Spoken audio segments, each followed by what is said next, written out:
Good afternoon, Namibia and the world, and welcome to once again another session at the Government Information Center. My name is Shianwa Desire Kahiha, and today we are looking at a topic that is not very much addressed in our country or in the globe for that matter, but I believe that it is of vital importance actually, because it speaks to our humanity and our ease and existence for all of us, regardless of who we are and what situations that we find ourselves in. And that is looking at the awareness of wheelchair acquisition and usage in Namibia.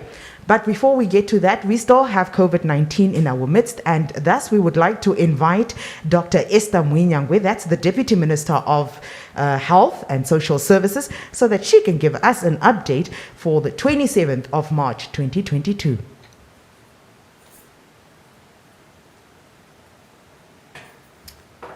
Thank you very much, Madam Moderator.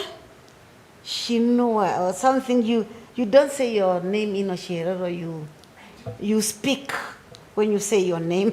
You speak English.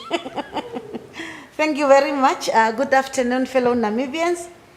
I do the update of COVID-19 for 27 March.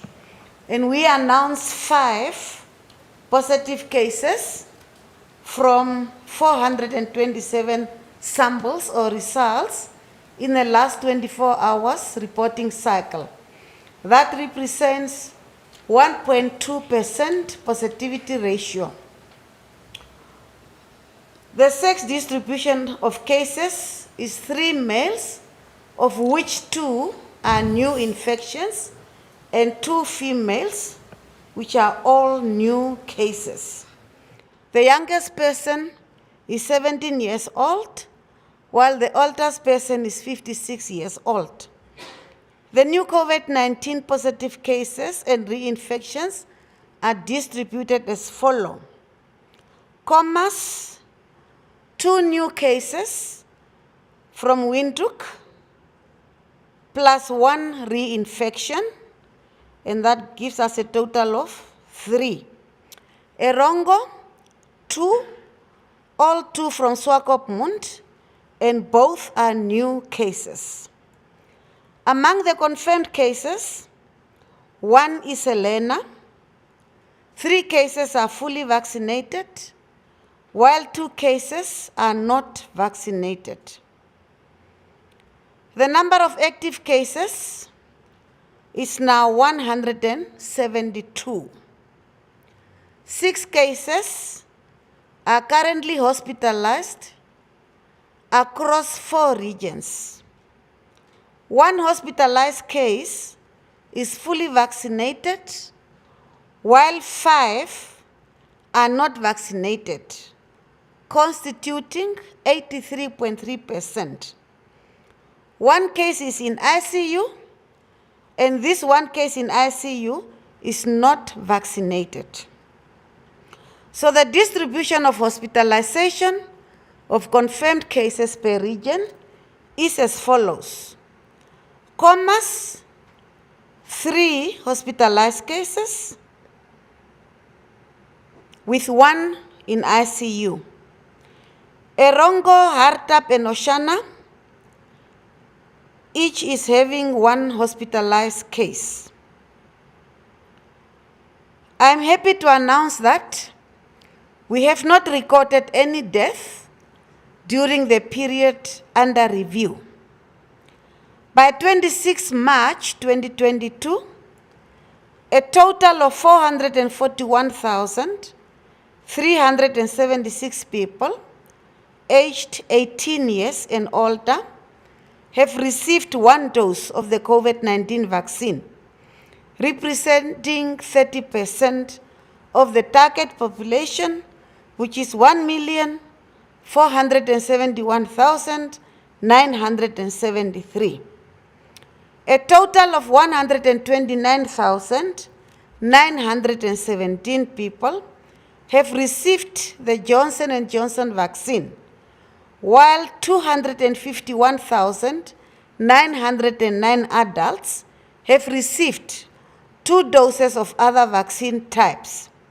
Hence, 381,826 adults have completed their vaccination, and that translates to 26% of the target population. A total of 128 individuals have received component 1 of Sputnik, and 76 have received component 2 of the same vaccine. Hence, a total of 204 doses of Sputnik were administered. 11,478 children aged 12 to 17 years, have received 1 dose of the Pfizer vaccine, representing 4% of the target population of children, which is 307,298. Of these, 4,195 are fully vaccinated. Hence, the cumulative number of people vaccinated with the first dose of the COVID-19 vaccine for both adults and children is 452,854, of which 386,021 are fully vaccinated, and that translates to 22% of the total target population. 38,065 people have received COVID-19 vaccine booster dose. The summary of the national update as of yesterday is as follows. Cumulative cases, including reinfections, is 159,713. Recoveries, 155,507. And that gives us a recovery rate of 97.4%. Active cases currently are 167. Cumulative number of people who have received the first dose of the COVID-19 vaccine, the number is 452,854. Cumulative number of people who have received the second dose of COVID-19 is 256,104. The number of people who have completed cumulatively COVID-19 vaccine is 386,021. COVID-19 deaths, 3,689. And 330 people have succumbed to COVID-19 related deaths. And that brings the total number of deaths to 4,019. The total number of samples that we have studied so far is 981,474. Active contacts, 63. The number of people who have been quarantined cumulatively is 89,872. And 89,748 people have been discharged from quarantine facilities, and currently across the country we have 124 people in quarantine facilities, and that concludes the update for today. Thank you very much.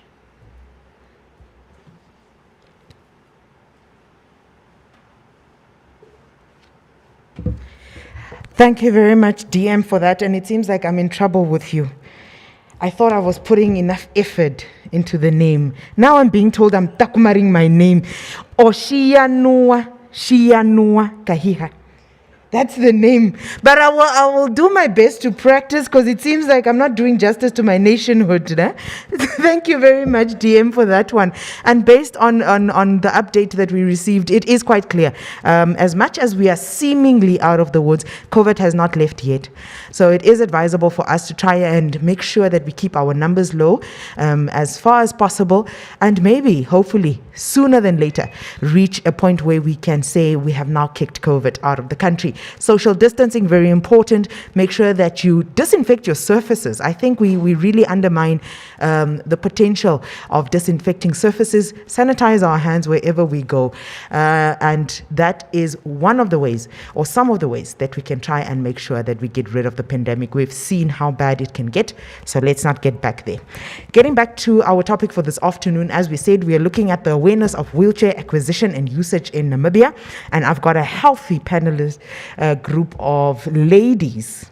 Yes, again, I have ladies. Thank you very much for availing your time.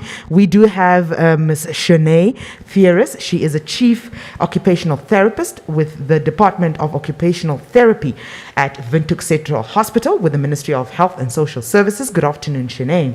Good afternoon. And then we also have Ms. Daphne Kalomo, and she's the medical rehabilitation worker under the occupational therapy department, but with the Katitara Intermediate Hospital with the Ministry of Health and Social Services. Good afternoon, Ms. Daphne. Good afternoon, ma'am. Then we have Ms. Kirsten Mwethe. You see, I was warned not to takuma these names. Is it Mwethe? Mwethe. Yes. I was warned not to takuma the names.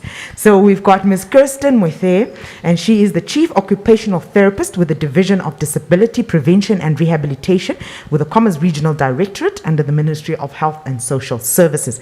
Good afternoon to you. Afternoon.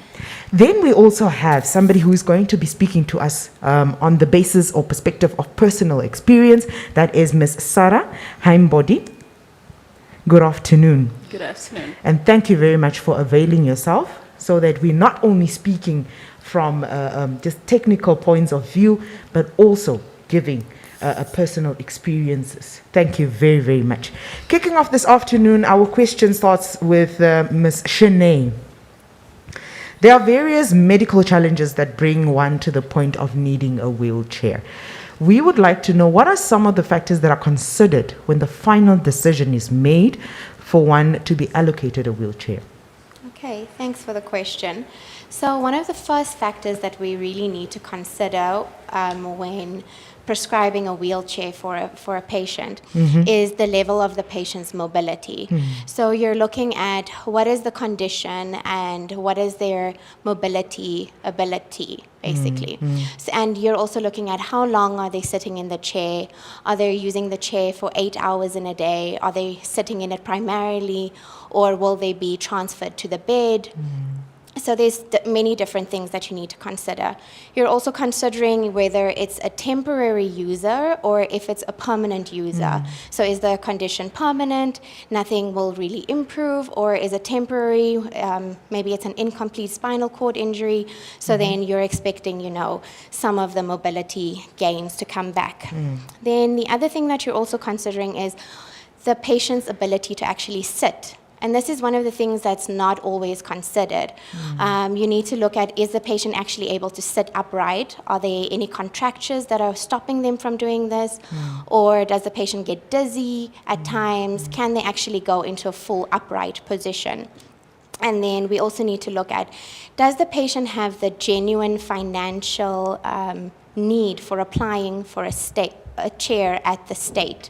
So does this patient really not have any other means of income or do they have medical aid? Because our primary concern is patients who do not have the financial means, and then we provide them with a chair from the state. And then the last thing that we also consider is the amount of care and assistance that they do require, because it is a set of it's equipment. It needs to be maintained. It needs to be cared. And the patient does need the care and assistance that they need. Very much. Okay. Those are some of the requirements. But before we get to the very technical part of things, I'd like to ask Sarah, unfortunately, humanity doesn't always prevail everywhere, and people get to experience and go through various experiences based on the states that they find themselves in. And this is a question that really many have been asking. How does one navigate public stigma? The stares that they can give you because of the wheelchair that you find yourself in. Some of these statements can be very hateful and harmful. How do you then guard yourself against these? Thank you very much for your question. How do I navigate the hate speeches, the stigmas, and so forth? As a person on a wheelchair, I am not saying that I was fortunate, but I happened to get on a wheelchair when I was a very young age. Okay. So growing up on this chair has become part of me, to a point that I don't need to really mind, the staring, mind the society, to say. With that, I taught myself how to be confident. By valuing myself first, loving myself That's first. Good. That's very good. Finding my identity, like who am I? I am loved. I love myself. Society, which is the family first, has accepted me. They love me, and so forth. So opinions outside had become irrelevant to me. Okay. No, that is very, very good. Yes. And hopefully, do you have any form of, let's say, is it outreach groups, support groups that maybe that you have established that can assist others, especially young people, as you're saying? You started off at a very young age in the wheelchair, and then unfortunately, the teenage years are not kind. They're not kind at all. And sometimes it's a teenager that was an able-bodied person and then now find themselves in this situation. Are there some of these groups that you have maybe formed over the years that they can maybe attach themselves to?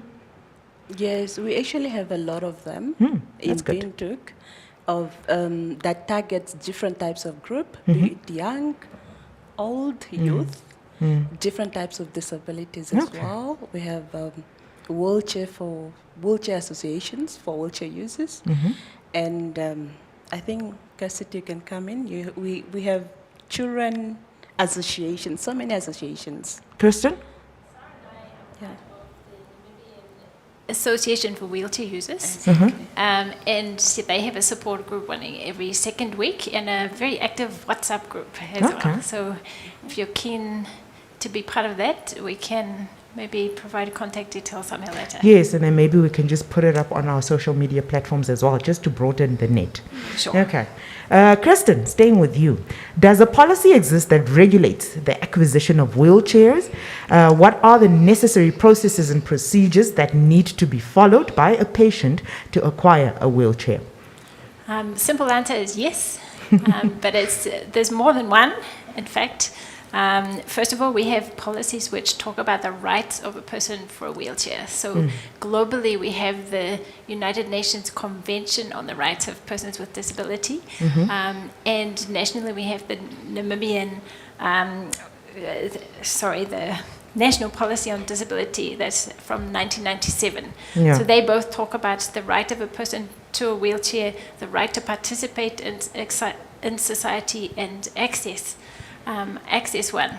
And then we also have guidelines for the processes and procedures that we follow when we're giving a wheelchair. So that talks about the whole application process. So first of all, we would look if someone have a wheelchair already. Is it still an okay condition? Often a person says, I need a new one, but actually it does need new brakes or new bearings with the casters or something like that, and we can actually repair it. If it does turn out that the person needs a new wheelchair, we can take them through that application process, and that involves going through the doctor and the social worker just to say, okay, the person really is not going to walk again, or they're really having difficulties and financial difficulties, and then we would really need to assess properly, measure them for the size and type they need, and any other accessories as well that's needed, like a wheelchair pressure relief cushion, those things. Okay.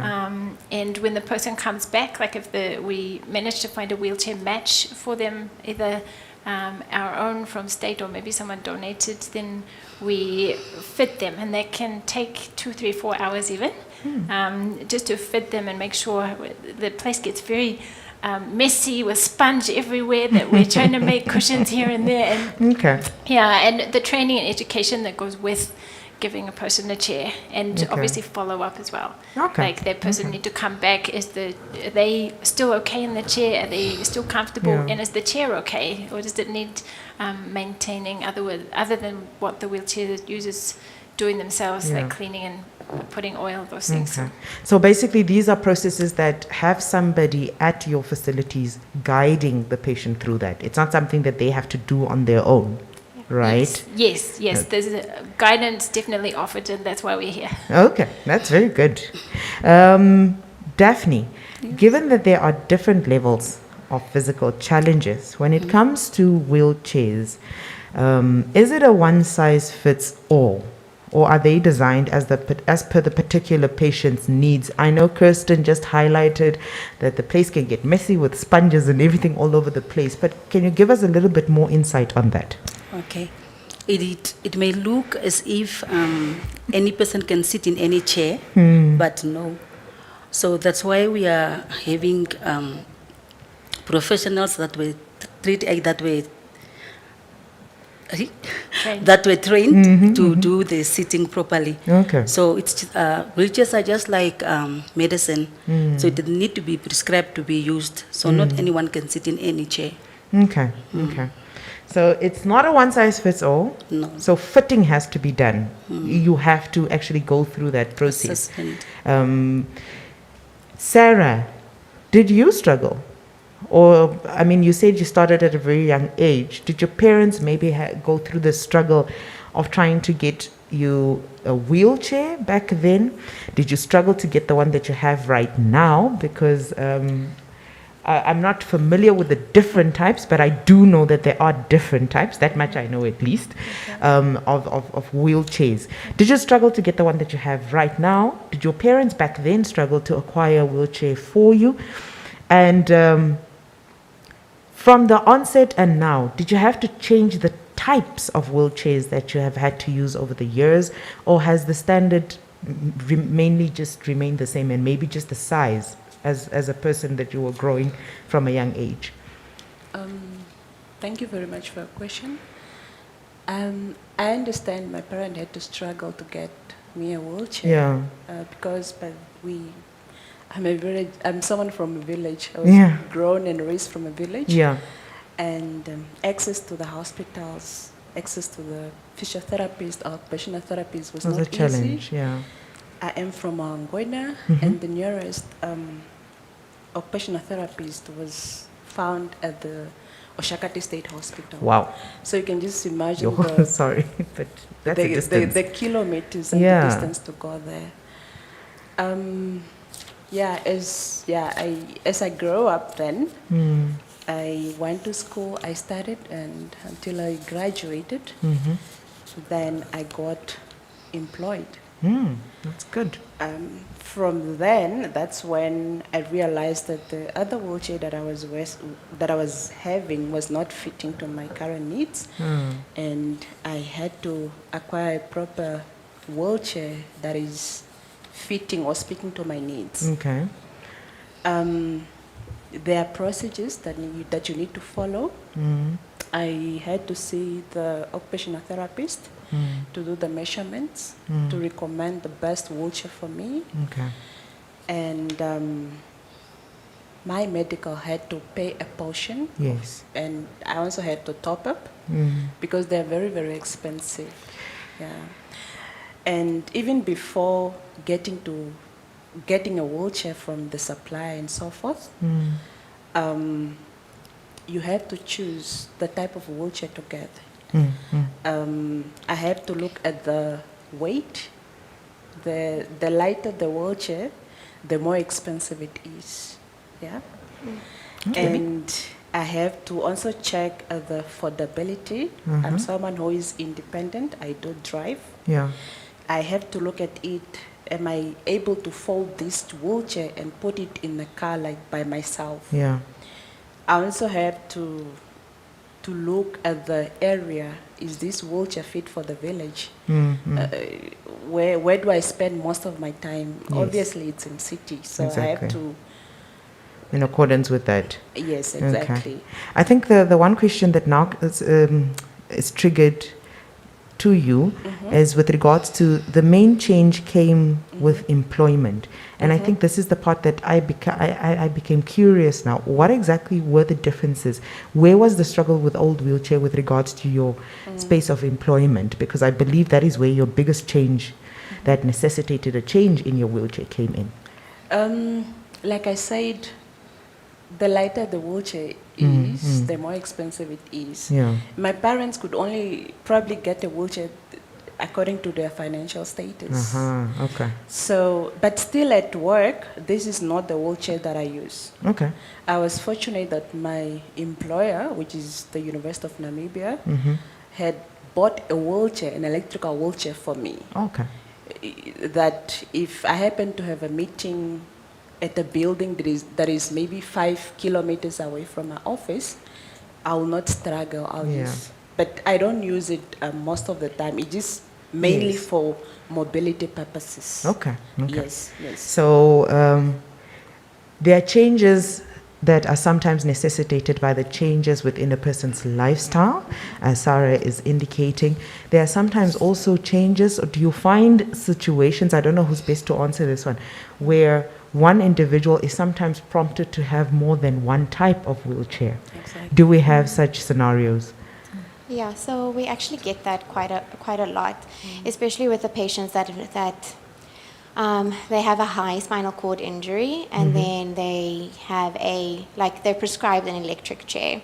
So, sorry, if you have one, you know how heavy they are. It is very They heavy. have these 2 battery packs at the back. I promise you, I can't lift one. Wow. So they're quite heavy. You can't really travel with it. It's usually based at one place, and then you use it, and then you have a manual chair that you then use for commuting home. Okay. Yeah, so sometimes you have, I primarily work in pediatrics, so with the peds patients, they'll have a chair at school, and then they have maybe a lighter chair, which we'll call a transporter, and Okay. then the mom would then use a transporter moving around. Okay. Yeah, Okay. so it's not, so you would have different chairs for different situations. Okay. And you will have one at the village. Actually, I have 3. One for the village, one for the Yes. city, one for work. Okay. No, we'll come back to the point of terrain and so on. Shanae, how does Namibia, because Sarah now spoke about, for example, the availability of physiotherapists. She gave an indication or, an example of how she's from the Hangwena region, and her nearest therapist was in Oshakati. Now, how does one fare in terms of, or Namibia as a country fare, sorry, in terms of availability of qualified and experienced therapists, and what role do they actually play in the whole process of rehabilitation, for somebody who's physically challenged? Okay. So, yeah, that's actually a really important question, because I think that a lot of times we have patients that travel as far as Ohangwena or Kunene region, Opuo, yes. Zambezi. And they arrive in Windhoek, and they've had to travel all of this way just to see an occupational therapist. So it's one of the things that's really lacking. But sometimes you can contact your local clinic or your nearest hospital and find out who is the rehabilitation professional at the setting, because sometimes you could find someone like Daphne, who's a medical rehab worker, but she has experience with wheelchairs, so she is actually able to assist. Okay. So it's not to say that you'd find it easily, but I think if you reach out to your nearest hospital or nearest clinic, they could guide you as to where to find someone. Okay. So most of the time the seating is done by occupational therapists, especially ones that have had further training, Yeah. or experience working with wheelchairs, because you cannot immediately just start with it. It takes a Yeah. process to learn everything. So I think just reach out and we'll guide you. Sometimes I've had people just call me on the phone and then I guide them, and that's how it works. And one thing that I wanted to mention is we're also really excited. UNAM have their first occupational therapy graduates that are actually graduating now in March. April, yeah. So they're going to start their internship program, and then after that, then they could possibly then fill the regions and the districts and provide these services at a more accessible level. Okay. Miss Kirsten, you wanted to add something there? Yes, just to add to that, I think usually there's a rehab professional in almost every region now, including Ohangwena Sara. So there's someone there, and most of the regions can provide the basics, at least, in terms of wheelchairs. But sometimes specialty cases get referred often to Central Hospital to Shanae them. And we are always upskilling. We try to upskill each other, and the ministry is looking at other ways that we can do that as well. Okay.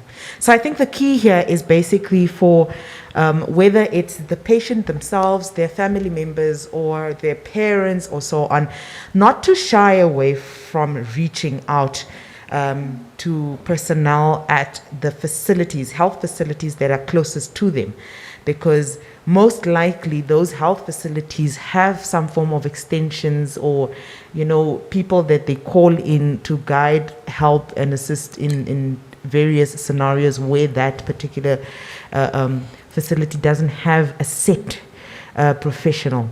And Ms. Kirsten, what you just said now is it's hope providing. As you said now, that most health facilities in our regional areas have somebody that is vested in the knowledge of how to handle these. I think we can't say most health facilities, but we can say most regions. Most regions. Most regions will have at least a regional person or someone at one of the hospitals. Okay. So whether it's it most be an occupational therapist, a physiotherapist, an orthopedic technical person, or a medical rehab worker. Okay. So There's it's usually at least one, but usually more in each region. Okay. That is good to say. Again, it provides one with hope that work is being done to try and ensure that, the services are decentralized so that people don't have to travel so far to get them. As we know by now, we have conversations on our shows, so we always welcome you to add your voice to the show, whether it's through a statement, a comment, or even a question to any of our panelists here. Our call-in line is 061, that's the area code. The number is 400-397. 400-397, that's the number in the studio. On Facebook, that is where we are live streaming from on our social media platforms. You can also drop your comments and questions. Facebook, we are Ministry of Information and Communication Technology, Republic of Namibia. Ministry of Information and Communication Technology, Republic of Namibia. And our YouTube handle is MICT Namibia. MICT Namibia. That is where you can get hold of us on our YouTube channels and Facebook. Continuing, we are reminding you or welcoming you who's joining us now. Our topic is awareness of wheelchair acquisition and usage in Namibia. That is the topic for this afternoon. Ms. Kirsten, and I hope after this you can give us a quick demonstration on some of these things that you will be alluding to answering the next question. Wheelchair users, they live in various environments, and I think we kind of shed light to that just now. Some are in villages where it's sandy or rocky. Others are living in cities where we've got ascending, descending paveways. We've got slippery areas like tiling in buildings, especially nowadays when it's raining, you can imagine. Are some of these things or circumstances taken into consideration when a wheelchair is being issued to an individual? Definitely. We really try to consider. And most wheelchairs we get for the country need to really be strong, very tough for Namibia. We do have obviously users like Sarah who are in town. The wheelchair is a bit lighter for moving around and getting in and out of the car, but even Sarah's wheelchair has a very thick, strong metal tubing that it's made of. If we can have that other one though for demonstration would be good. But her one folds a different way. It folds down like this. And in fact, models like this, we call it a rigid frame wheelchair, can even have a boom put on the front, so it translates into a 3-wheel wheelchair for the village. So we can have what's called a hybrid wheelchair like that. Can I grab? Yes, please.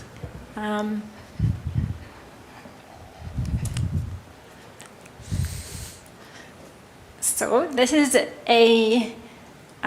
just the most basic wheelchair that we might get here. Yes.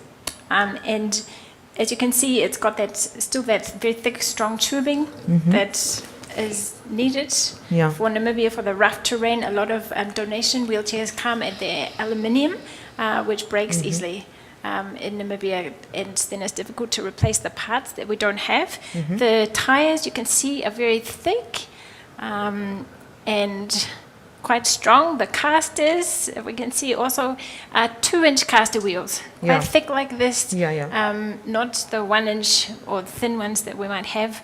The upholstery is breathable. In Namibia, it's very hot. It's a hot country. People sweat a lot, and then that makes people get pressure sores more easily, which is not what we want because that can take very long to heal. The other thing to mention is the mag rims in this kind of wheelchair. So it's not a lot of these little spokes that get caught on acacia trees and grasses that we have so many of in Namibia. And then it involves a lot of maintenance. So this is just a very basic model of chair that we get, and what would probably be used more in the rural locations or tura in the hills and things like that. But that's what we might use. Okay. So this is one of the more durable, type of wheelchairs that we get. What is plus minus the average lifespan of this particular wheelchair? It depends on the amount of time that the wheelchair user is in the chair. If you've got a very active user, they can be in it maybe up to 12 hours a day or more, depending if they're, if they're a student, they might be studying all night and things like that.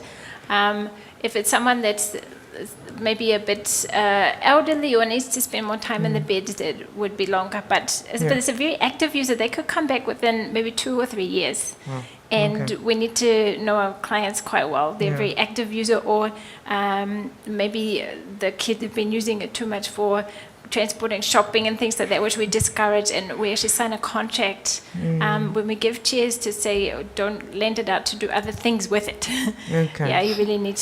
And then you've got the pressure relief cushion as well, which we might show you a bit later, that each wheelchair should be given with. And that can have a less of a lifespan. The sponge doesn't always last so long, and then we can replace that a bit earlier perhaps in the chair. Which is actually most likely more cheaper than replacing the whole wheelchair, the pressure cushion. Yes, definitely. Yep. Okay. And it's really needed just to avoid those pressure sores. And Okay. We have a caller on our lines right now, and we would like to welcome them to the show for this afternoon. Good afternoon and welcome to the show. Good afternoon, Madam Kahia. How are you? I'm well. How are you? I'm well too, thank you. Good afternoon to the panel. I'm very much on the awareness of wheelchair acquisition. It came to my mind. How effective is that awareness? Because I'm attaching to that question resulting from what we watched yesterday on the news site, on NBC News. I think most of the listeners now, they remember what they watched yesterday. In Kurenkuru, there was a woman who has been struggling with a condition which needed a wheelchair for quite long. Now, by the good Samaritans who came to her rescue, I remember a school choir from Kurenkuru donated some kind of foodstuffs to her. But the mayor, I don't know whether the mayor of Rundu town council or maybe it's Kurenkuru there, I did not take note of that one. Yeah. She's the one who contributed a wheelchair to that woman. Now, my question is, how many people of that nature, considering the financial status that you indicated, the panel indicated, has been struggling, battling with that condition, and it was not being known by the right people who are supposed to come to a rescue? Okay. Can we look it into the rural setup as well? Okay. Yes, most of the people are being looked at, they are those in urban. But what about those? How do they get this information? As the topic says, awareness of wheelchair acquisition. And that question is that most of the wheelchairs are barely usable. Because in the rural, we talk of the sandy areas. Like the lady that I saw last night on TV, she's at the village. Now, are there wheelchairs that are set to be used in sand? Okay. Thank you. Thank you very much for your contribution anytime. That's anytime from Tumep. He is quite a regular here on our show. We always welcome your inputs anytime. I believe this question, maybe Ms. Kristen, you wanted to answer that? Yes, I can.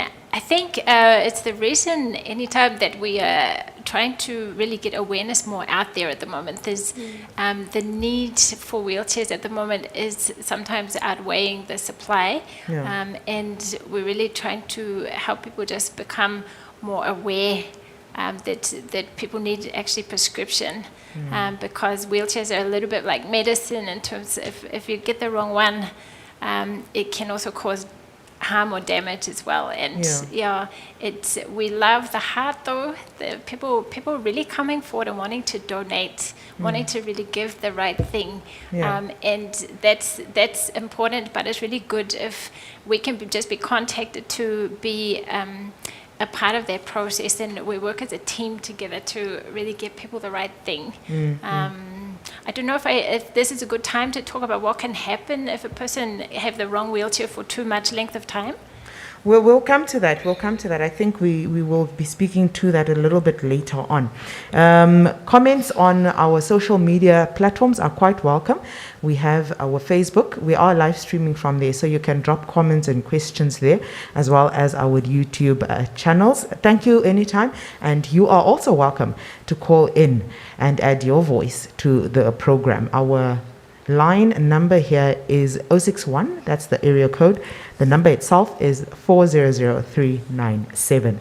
Sarah, wheelchairs are made for the easier mobility of patients. What are some of the risks faced by those that are wheelchair bound, especially in urban areas? Because you're somebody who moves a lot in urban areas because of your work and so on. Are there any signs in urban areas to accommodate wheelchair-bound persons and give warning to, let's say, motorists, people on bicycles in these areas? What is that experience that you guys go through? Thank you very much for your question. Unfortunately, I think there are no signs, or if they are, they are very few, except the signs for parking bay that says that this parking is allocated to a disabled person or person with disabilities. Other than that, we don't have any signs on our roads. We don't even have pavements, something to just indicate that this is an area to be used by someone who is on a wheelchair or someone who uses a wheelchair for mobility. And we are hoping that our government will look into it. Okay. Yeah. What are the type of signs that you would maybe consider are necessary? Because there are some areas that are self-spoken, that really don't need signs, like a ramp, for example. Yeah. But other areas that one would really think, okay, this is a bit of a tricky one, we don't really need to consider putting up a sign or putting up some form of an alert, whether to those that are not wheelchair bound, to just accommodate those that are, or the other way around. I would say the important places that need signs, such as places such as bathrooms, or an exit entrance or an entrance to say, because sometimes you'll land in a place and you are wondering, where do I go from here? You know, not knowing that there is even an elevator somewhere that can help me. You know, so if you have such signs, if you have such signs around pointing out to, okay, this is the elevator, or elevator is somewhere behind, then there will be of help to us users. So it's the small things that would really go a long way. Yes, it's the small thing. Road signs also, like you spoke about, even at maybe the most important crossings and everything like that. Exactly. There's even a guy bumped in Rehoboth last weekend who ended up passing away, who was in a wheelchair. So it's a very real danger. And people come to us also sometimes with broken wheelchairs. So I got bumped on the road, and luckily people are often okay, but sometimes not. So it is a very real risk. Even on robots. Yeah. I remember when I was outside abroad. Yeah. I was very shocked to just see a robot like giving me a light that this is my turn to walk or to cross the road. Yeah. So if you have such things, then I think they that really will help. even be more. Especially at designated areas that the person is aware that there is in how many meters a place where I can safely cross without being anxious about how to go on with my life with regards to mobility in these urban areas. Ms. Kirsten, Namibia, as you just spoke, you referred to an individual from Rehoboth who unfortunately passed on due to being bumped, but he was in a wheelchair already. Now it brings me to this question where Namibia does experience a lot of MVA or a high MVA rating, and this is mostly happening around various holidays and more so during our festive season. Besides this, there are also other reasons and medical reasons that people end up needing wheelchairs. This has, activities like this, or should I say activities, but unfortunate events like this always tend to highlight to what you said earlier on, where demand outweighs supply. And our emergency rooms, for example, you'll get there and people are being told, no, carry your person. There are no wheelchairs around, or go find a bed rather, because there are no wheelchairs around. So it's really something that is highlighting to us the shortage that is around. Questions do come up. Do we really import everything with regards to our wheelchairs? Everything that is required, whether it's for assembly, manufacturing, do we have local manufacturers who manufacture wheelchairs? If not, have any persons shown any wish to actually establish such factories? And does the ministry support this? Okay, thank you so much for the question. It's really important. We do want to support local business, of course. Currently, the ministry is using local suppliers to obtain most of our wheelchairs, but those local suppliers do import from South Africa and other countries. So most of our needs, the wheelchairs and the accessories with them, come from outside the country.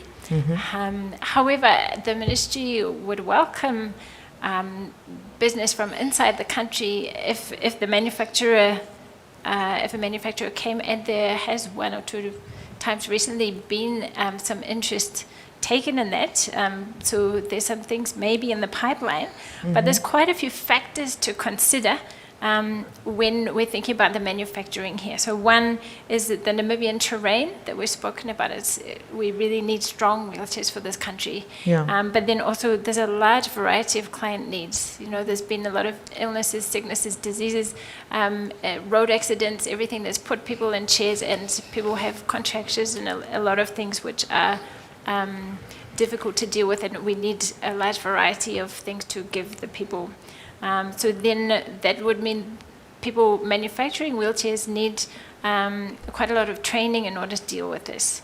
So training is really needed, and then preferably somebody, a seating assessor with them, for example, an occupational therapist like we've been speaking to, just to give the right advice to people wanting to buy the wheelchairs. So there's a lot of skill needed in the manufacturing. So if anyone's up for the challenge, please come and talk with the Ministry of Health and Social Services, the Disability Prevention and Rehabilitation Division.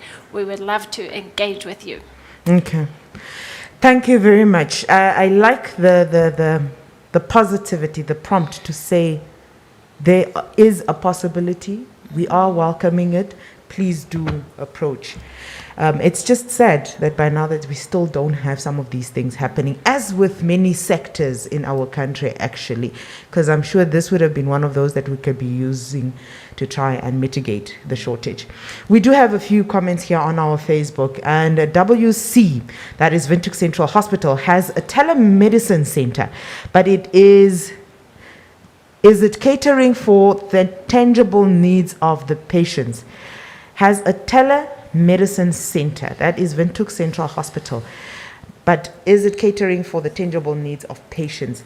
Maybe Shanae, you can speak to that.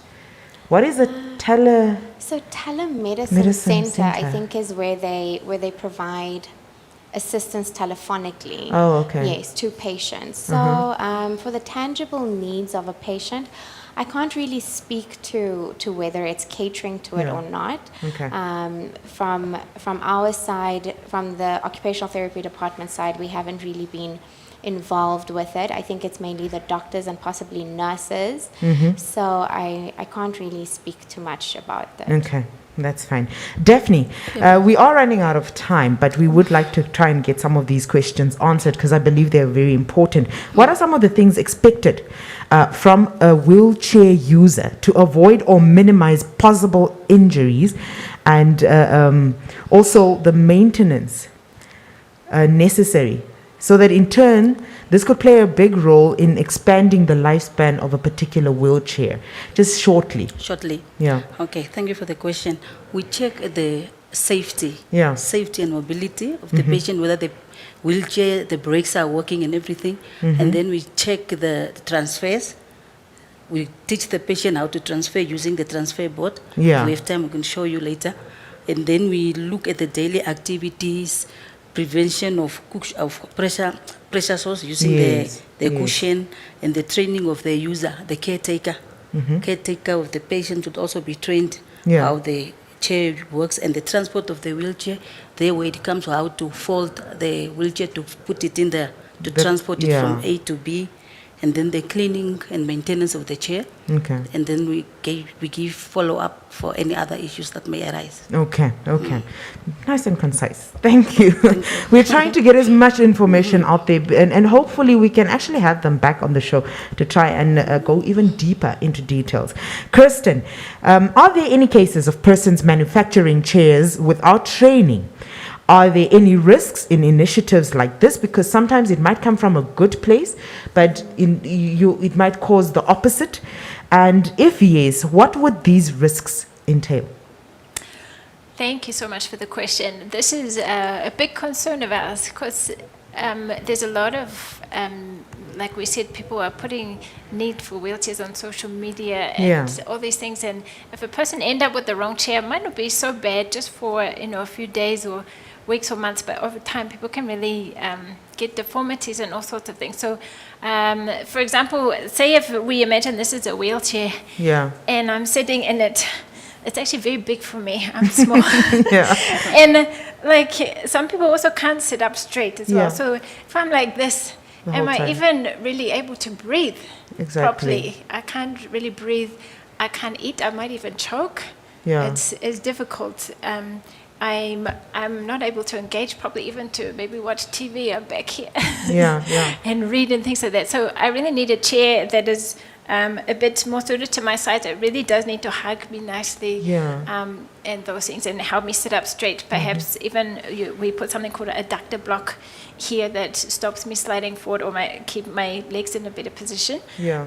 So some of the risks are that I can't do activities properly, like we just spoke about. Another risk is I might get contracture deformity. For example, I can get a crooked spine from sitting in a chair that's not right for me.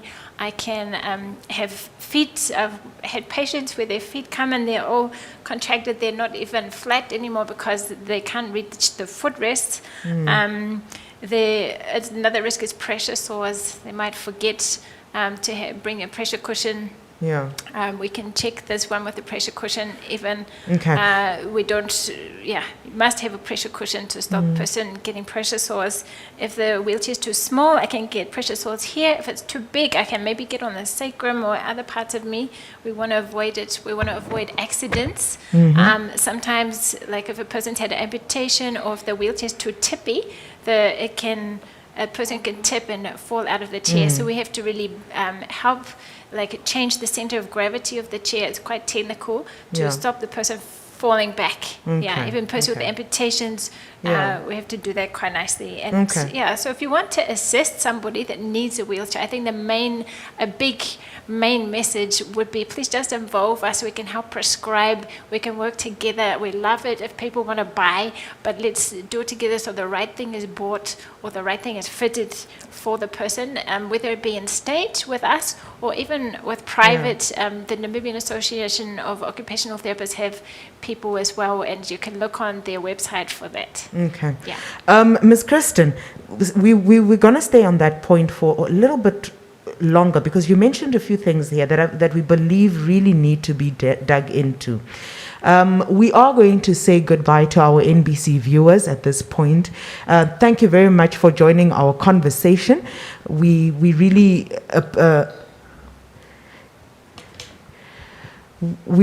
enjoy the fact that you engage with us and so on. So NBC viewers, please do make sure that you come back to our next sessions. But at this point, we do need to say goodbye to you. But our conversation does continue on the social media platforms. You can find us at the Ministry of Information and Communication Technology, Republic of Namibia. That is our Facebook page. You can also find us on YouTube. And our handle on YouTube is MICT Namibia. MICT Namibia. You can also call in, and our call-in line is 061, that's the area code, and the number is 400-397. 400-397. We continue with the conversation, and I held Kirsten on to a particular point here. Ms. Kirsten, you were going to demonstrate to us with regards to some of these points that you actually brought up now. Can you please do that? Because I think it is vital that our people get some form of an illustration of what it is that we're referring to when we are speaking about some of these mistakes and risks and so on. And it would be good also if people can have an indication of what a pressure, it's called a pressure cushion, look like. So, because we don't just want somebody to just go out there and buy just any cushion, because they might think as long as I have a cushion, it would work. But not knowing that there are differences and things like material that is used to make these cushions play a role. You spoke about a transfer board, and these are little things that could actually make somebody's life much easier. So please, the floor is open for you to do some of these demonstrations. We'll just ask somebody from our production team to assist you. Rakim will assist you here with the demonstration. So the pressure cushion.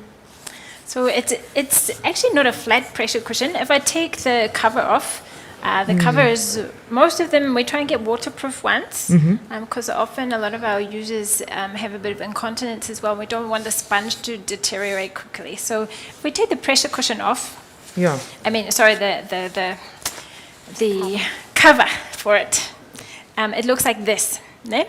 It's actually not flat, because if you look at the wheelchair, it's also not flat. It's a hammock shape. And we don't want people's pelvises to be really malaligned, which can also cause problems and arthritis later in life. So it looks like this. It's also got this curvy shape and a heavier sponge, chip foam sponge on the underneath that we call it. And then on top is the flat part, and the part which is more squishy and can mold to the body and and it's also thicker at the front. You saw that picture just now. It's thicker at the front because my bottom needs to be at the back here, and it stops me sort of sliding forward and slumping too much in the chair. So we teach the person to really sit far back in the chair with their back right there, and then they're sitting in a nice position, nice and upright. It's going to keep my spine aligned. Yeah. So you can see it better like this. Yeah, so that's all about the pressure cushion, and we actually say pressure relief cushion, because we have to relieve the pressure. And the cushion cover, wash it regularly. Yes. The transfer board, I think Daphne had really wanted to demonstrate what is this for. Okay. Should I come there?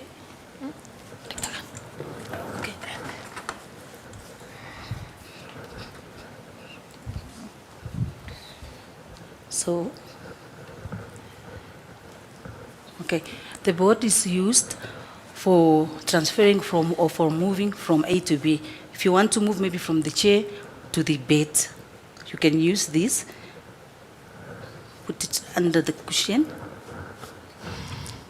and then the bed will be here. So the patient will be sliding using the butt from A to B. Okay. Nice. Mm-hmm. Okay.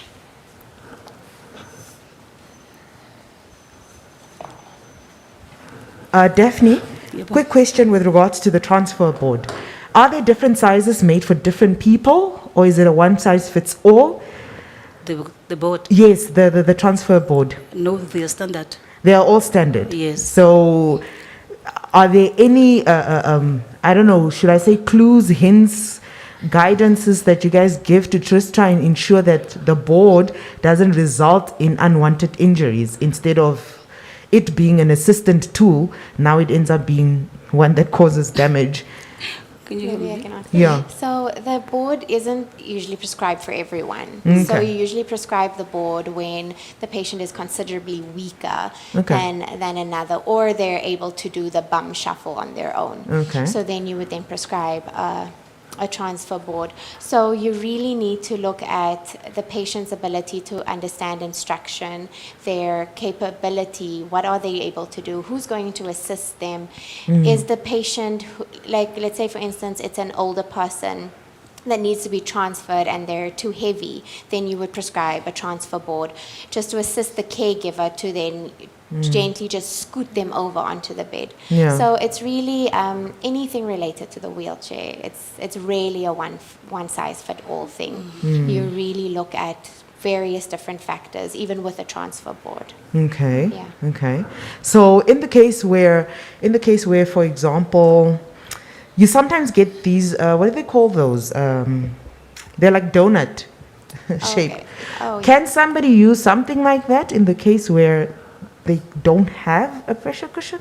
So again, the donut cushion is usually prescribed if there's damage to the sacrum, or if the sacrum isn't. Yeah. Otherwise, they're discomfort. contraindicated. Yes. We're actually not supposed to give them except in that circumstance, because Yeah. it can cause too much pressure, especially over a long length of time. So we don't usually do it except in this circumstance as Shanae's Yeah. describing. Okay.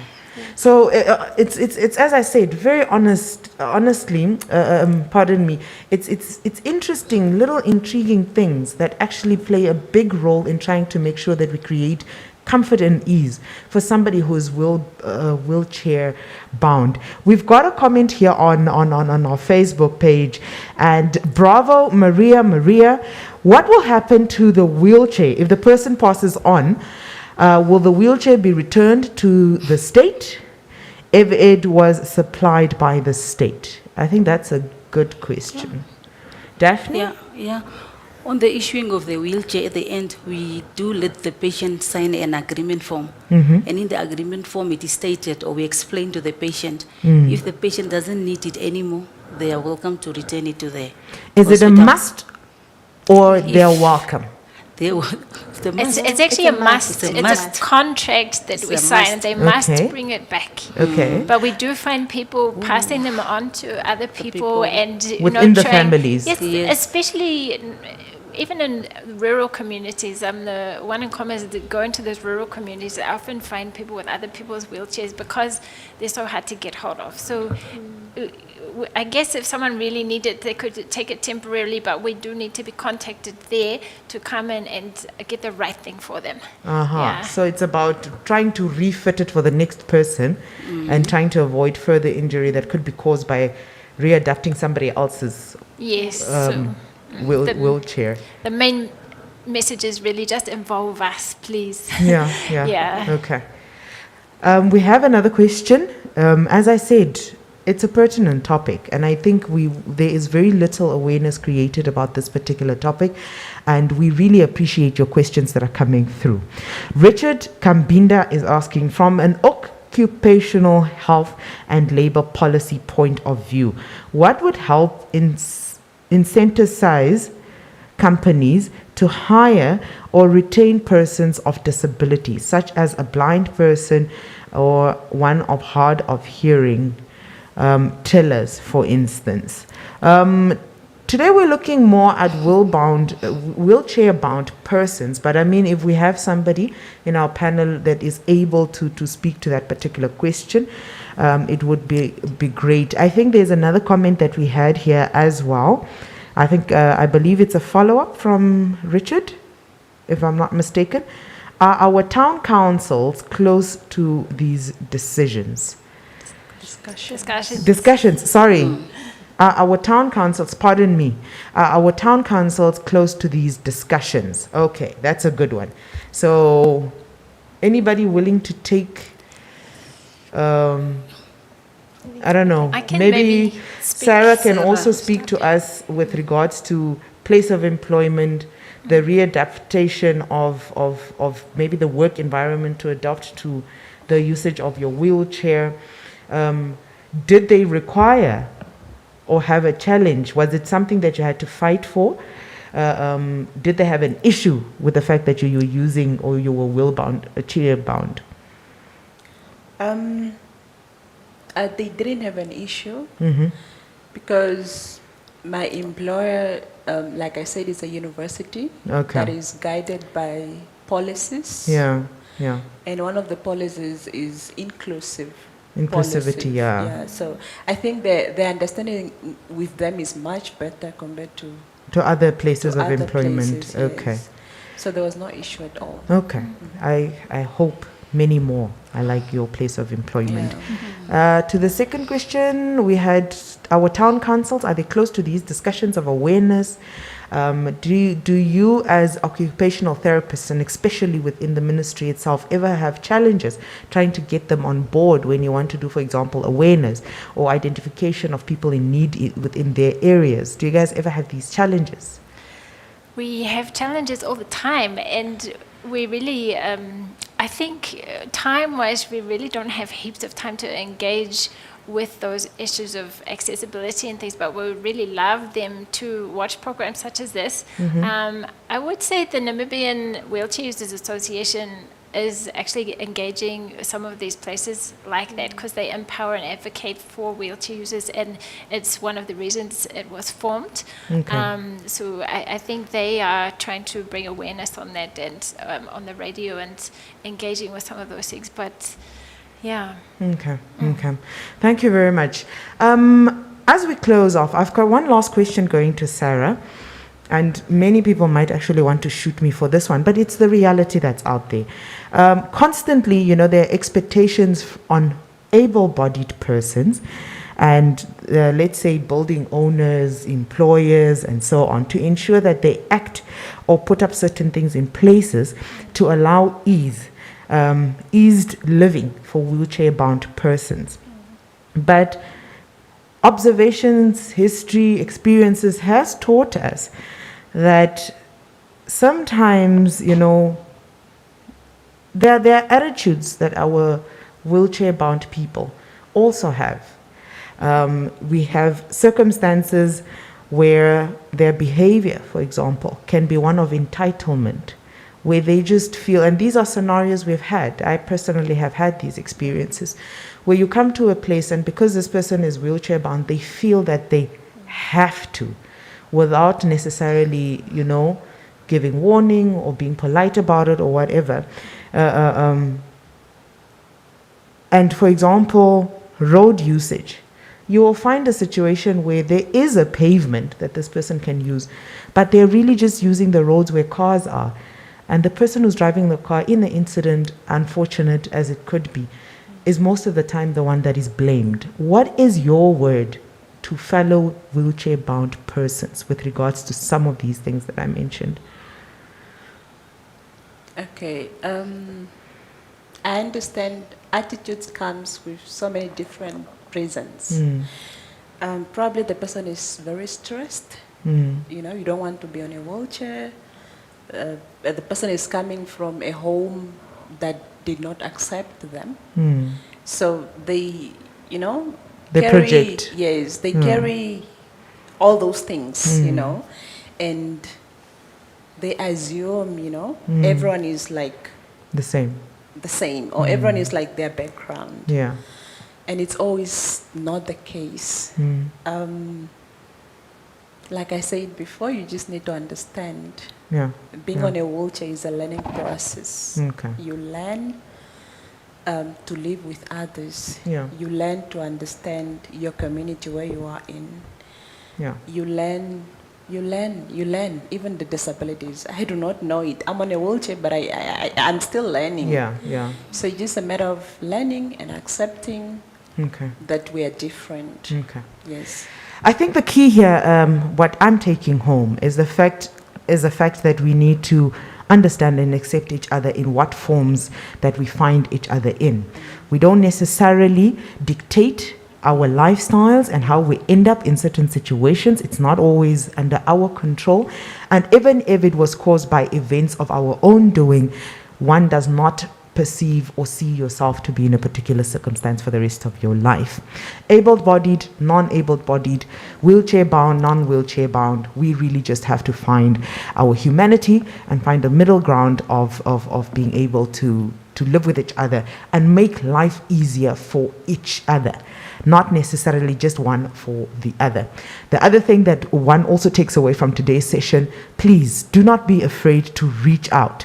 There are persons and personnel in various health facilities all across our country, regardless of what their positions are. They are most likely in the better position to be able to assist you, to link you to the necessary professionals and institutions that you need, or you need for your loved ones, so that they can get the necessary assistance with regards to wheelchairs and how they are maintained and so forth. With that said, I thank you very much for being part of our program. Thank you for your engagement. As I said, we always appreciate. It's a discussion, it's a conversation about pertinent topics in our country. From myself, Shianua Desire Kahiha, I say thank you very much, as well as my production team appreciates you being with us. Have a good afternoon.